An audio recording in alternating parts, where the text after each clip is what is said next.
السلام عليكم ورحمة الله وبركاته. بسم الله الرحمن الرحيم، بالصلاة على سيدنا النبي عليه أفضل الصلاة والسلام. نبدأ حلقتنا النهاردة على خير، وأسأل الله العلي العظيم فيها التوفيق، وإن شاء الله حلقة تبقى لطيفة خفيفة ظريفة تنال إعجاب حضراتكم. دعما وحبا في أخوك أبو أسامة الرايق. ما تنساش تعمل سبسكرايب للقناة، ما تنساش تعمل لايك للفيديو، ما تنساش تكتب لي رأيك عن الحلقة بتاعتنا النهاردة في الآخر إن شاء الله تحت في التعليقات. مستني دعمكم، مستني وقوفكم في ظهري، مستني كل حاجه حلوه تعملوها كده ان شاء الله، وما تنسوش تعمل سبسكرايب. بص يا سيدي، احكي لك قصه كده لطيفه صغيره كده حلوه كده على القلب، وهربط لك بيها حدث تاني، وفي وسط الحدث ده ما هو شغال في كده حاجه في النص هنتكلم عليها، لان الحاله دي او الموضوع دوت مهم جدا بالنسبه لي، وللاسف اللي هنتكلم عليهم المفروض ان هم رجاله كبار محترمين، اعتقد ذلك. طيب ناخد الموضوع كده، او ناخد الحبل من طرفه او من بدايته. جالك لاعب، او كان في لاعب عندك محلي على ذمه نادي بتاعك او على ذمه النادي الاهلي المصري، فالمدير المنتخب او المدير الفني المنتخب او اتحاد الكره بتاعك ايا كان هو مين، او ايا كان مين الشخص، بيبعت القائمه المحليه للانديه ان هو عايز اللاعب الفلاني والفلاني من النادي الفلاني والنادي العلاني. فاللاعب قبل ما يحترف كان على ذمه النادي الاهلي، محمد عبد المنعم يا سيدي كان على ذمه النادي الاهلي. فبناء عليه كابتن حسام حسن، طبعا احنا عارفين الموضوع الاسود اللي هو فيه، اللي هو عايز اللعيبه قبل المعسكر بحوالي 3 ايام. ليه؟ انا مش عارف، بس ما علينا. فهو كان باعت عايز لعيبه النادي الاهلي يوم 1/9 او يوم 28 اغسطس، وما كانش في اي مشكله، وكانت الدنيا سلسه ادام محمد عبد المنعم لسه على ذمه النادي الاهلي، فما فيش اي مشكله، وعمر النادي الاهلي ما يقف قدام المنتخب الوطني. زي النادي الاهلي زيه زي اي نادي تاني في مصر. تمام.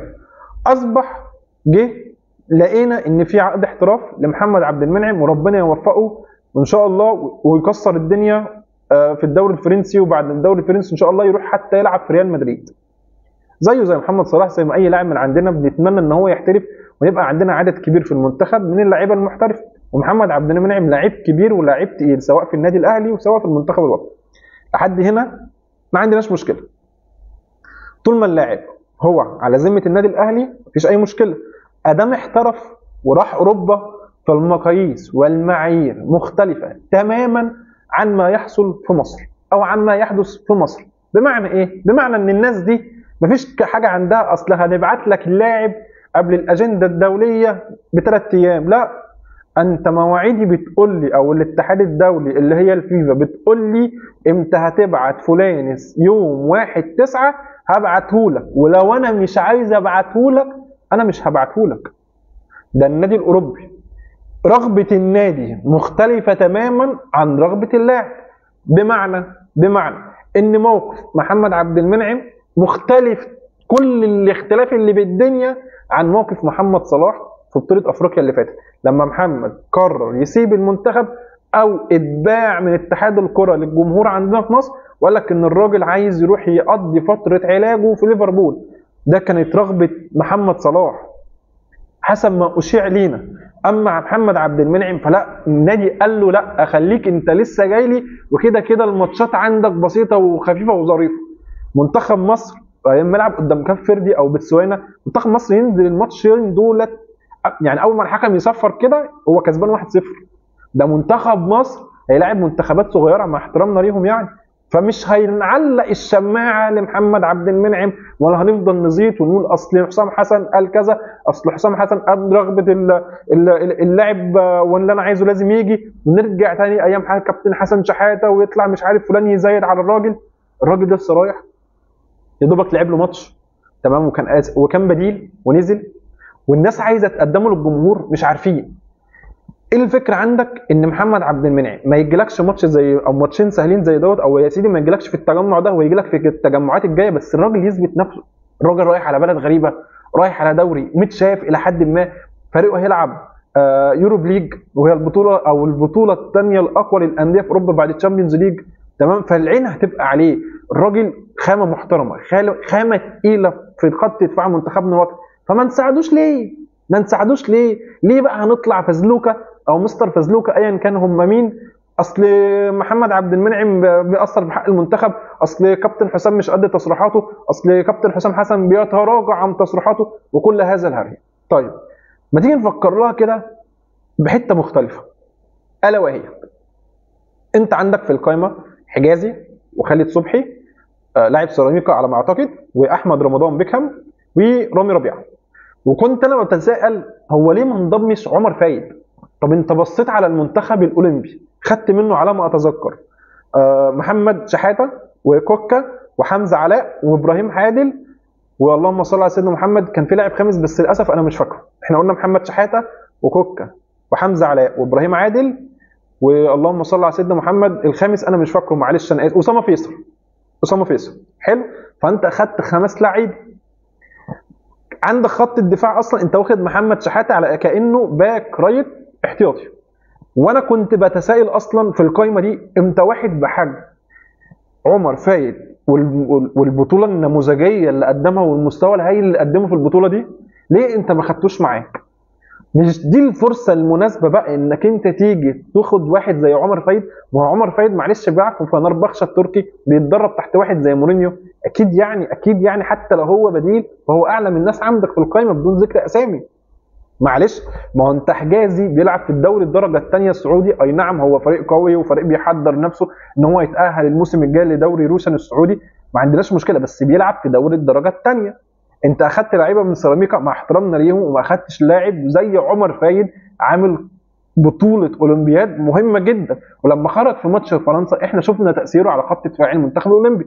فدي الفرصه اللي تجي لك انك انت تضم واحد زي عمر فايد، ما فيهاش اي مشكله. محمد عبد المنعم لا غنى عنه في دفاعات المنتخب، انا معاك، بس عادي بقى احنا نخلي الراجل كده لحد ما ينسجم، لحد ما يشوف الاجواء في اوروبا يبدا الى حد ما يتعود عليها، وعندنا واحد زي عمر فايد تمام نضمه عندنا ونخلي الراجل يحتك زي ما بصينا على 5 لعيبه خدناهم من المنتخب الاولمبي، ما فيهاش مشكله لما نخليهم 6.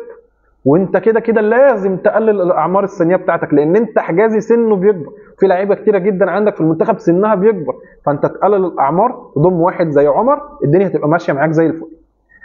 وصلنا عند النقطه دي وجينا بقى في نقطه مهمه جدا، وهي في صفحه بتطلق على نفسها او المفروض انها صفحه بتدعم نادي الزمالك. اقسم بدين الله، اقسم بالله المفروض ان الصفحه دي ماسكها اعتقد يعني ان في ناس كبار سنا ماسكينها، بس اقسم بالله العظيم 3 يمين يحاسبني عليه ربنا ان الناس دي بتوصل لدرجه، او انا اسف ان هم لو قاصدين يهزقوا ويقلوا من نفسهم ما هيعملوا اللي هم بيعملوه او ينزلوا المنشورات او البوستات اللي هم بينزلوها.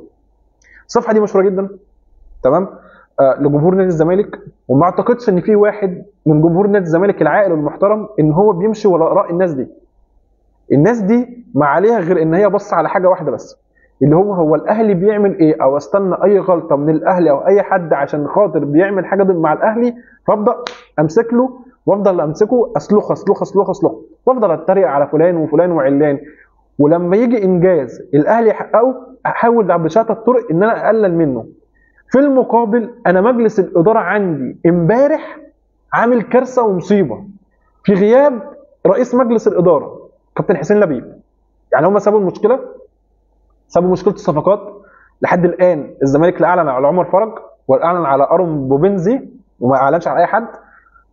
انت قلت اللعيبه ماضيه الكترونيا ما عنديش مشكله، بس ادام اللاعب من وجهه نظر ادام اللاعب ما جاش ودخل وانت صورت له يبقى اللاعب لحد الان مش في صفوفك، وانت لحد دلوقتي ما تخلصش الصفقه. ممكن بعد الحلقه دي لما تنزل تلاقي اللاعب موجود في الزمالك مفيش اي ادنى مشكله تمام، بس انا بتكلم في نقطه واحده، انت بدل ما انت شاغل دماغك بحسام حسن واللي عامله عشان خاطر لاعب من الاهلي، انت فضلت بتزيط وعمال بتحرق في دمك على الفاضي. يا سيدي الفاضل اذا كنا حد يعني منكم يوصل له الكلام دوت، انتوا ناس كبيره ناس عاقله، يا سيدي الفاضل لازم تجبر اللي قدامك ان هو يحترمك.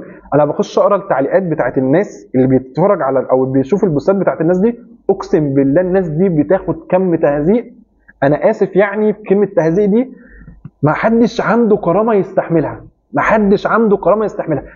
بص، يعني في ناس كتير قوي بتدعم الزمالك وفي ناس كتير مشجعين الزمالك، بس بهذه العقليه انا ما شفتش. فاستقيموا يرحمكم الله. مش لازم كل حاجه الاهلي يعملها تروح تجري وراها وتسلط الضوء عليها ولازم تقلل منها. مش لازم اي تصريح من اي حد في الاهلي تعمل سبوت عليه وتقلل منه. اهتم بمشاكل ناديك، لان انت كزمالك وقع في مشاكل عويصه. انت كان امبارح رئيس مجلس او اعضاء مجلس الاداره عندك في في واقعه اشبه بالشوارع، كانهم قاعدين في الشارع، وانا اسف، قاعدين في الشارع. الناس بتتخانق وهم على ترابيزه مجلس الاداره في غياب رئيس مجلس الاداره اللي عمل اجتماع وقال له وما راحش. يعني انت كرئيس مجلس اداره ما رحتش، المفروض بتفوض حد عنك ان هو يبقى هو الرئيس. لكن ان الناس تتخانق ويقوم واحد من الاعضاء جاري وقافل الباب بتاع الاوضه او بتاع المكتب بتاع الاجتماعات على باقي زمايله، ايه ده؟ نادي ايه؟ نادي ايه اللي يحصل فيه كده؟ ده مجلس اداره ايه اللي بيتخانق وعنده مشاكل قيد وعنده مشاكل في فريق الكوره اليد والطايره والقدم، وعنده مستحقات لعيبه مش عارف يدفعها، وعنده صفقات لسه ما خلصتش. هو انتوا فايقين ورايقين لدرجه ان انتوا او مشاكل خلصت ما عندكم لدرجه ان انتوا بتخلقوا مشاكل جديده لنفسكم؟ طب اعضاء مجلس الاداره اللي اتخانقوا ايا كان هم مين، اسمي ماليش دعوه بيه، تمام؟ هيقعدوا بعد كده ويناقشوا مشاكل النادي ازاي؟ اما يبقى حد عنده مشكله او اما يبقى في فريق معين سواء طايره، قدم، يد، كره نسائيه، حتى جمباز، سباحه، هيقعدوا مع بعض يتناقشوا ازاي؟ اذا كانت هم بيتخانقوا وبيبقوا عاملين مع بعض زي توم وجيري، واحد بيجري فيروح قافل المكتب على زمايله ويسيب التانيين. ايه ده؟ ايه يا جماعه ده؟ يا جماعه استقيموا ويرحمكم الله. الجمهور مستخيل انت كده بقى، ان الجمهور كده مستني ايه؟ خبر مثلا تعاقد الزمالك، تعاقد نادي الزمالك مع فلان الفلاني، بدل لما الجمهور يسمع خبر زي ده ولا حته تيك تاك ولا اعلان مثلا او برومو تقديم لاعب، لا يسمع خبر مع اعضاء مجلس الاداره بيتخانقوا مع بعض، وان عضو من ضمن الاعضاء اللي في قلب الخناقه بيقفل الباب المكتب على زمايله الباقيين. يا دين النبي، ده ولا افلام الابيض واسود، ده ولا الافلام الهابطه انها ممكن تعمل حاجه زي دي وتقوم الصفحه الفلانيه سايب بقى الليله دي وماسكه في حاجه زي حوار محمد عبد المنعم، وحوار صغير وعادي جدا وما فيش اي حاجه، ولا المنتخب داخل على بطوله كاس عالم ولا مثلا داخل على بطوله دوري ابطال افريقيا. احنا هنلعب ماتشين يوتا مع بتسوانا ومع الراس الاخضر. هل المنتخب هيقف قدام بتسوانا والراس الاخضر على محمد عبد المنعم؟ هل ما فيش بديل لمحمد عبد المنعم ان هو يشيل الغرض او يقضي الغرض لحد التجمع الجاي باذن الله؟ فامور غريبه وعجيبه الناس دي بتعملها، والله العظيم ثلاثه. انا بس مستني عايز اشوف الناس دي شويه مخ او عقل يفكروا بيها، عشان الموضوع سيء جدا. ده كان اخر حاجه معانا النهارده، وزي ما قلت لك في الاول اتمنى من الله ان الفيديو او الافكار اللي طرحتها على حضراتكم تعجب حضراتكم. مستني راي حضرتك، مهم جدا بالنسبه لي تنزل تقوله تحت في التعليقات. استني دعمك ليا، ما تنساش تعمل سبسكرايب للقناه، ما تنساش تعمل لايك للفيديو. انتم وذوق حضراتكم في توصيل الفيديو للايكات قد ايه مش هتكلم، بس انا عارف انك هتوصلني لاكبر عدد حضراتكم تقدروا عليه. كان معاكم محمد اسامه من برنامج المدرج، والسلام عليكم ورحمه الله وبركاته.